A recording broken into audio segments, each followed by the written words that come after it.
Hi guys, மொட்டை மாடில் இருந்தோம். அப்படியே இங்கே இருந்த மாங்காவை எடுத்து வெட்டி சாப்பிட்டுருந்தோம். இப்போ மீதி இருக்கிறது இது மட்டும்தான் அடையாளம். எல்லாத்தையும் என் தம்பியும் எங்கள் அம்மாவுமே சாப்பிட்டு முடிச்சிட்டாங்க. எனக்கு இந்த பீஸ் தான் இருந்தது.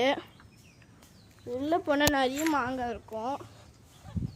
ஸோ சரியாக தெரியல, உள்ளெல்லாம் இன்னும் நிறைய இருக்குது. புதருக்குள்ளே போக முடியல.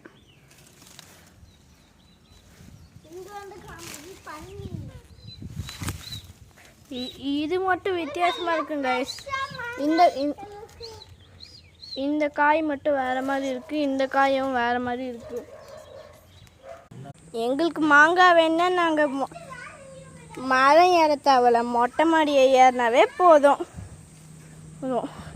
இப்போ மழை பெஞ்சதில் மாங்காய்லாம் அப்படியே ஈரமாக இருக்குதுங்க. உங்களுக்கு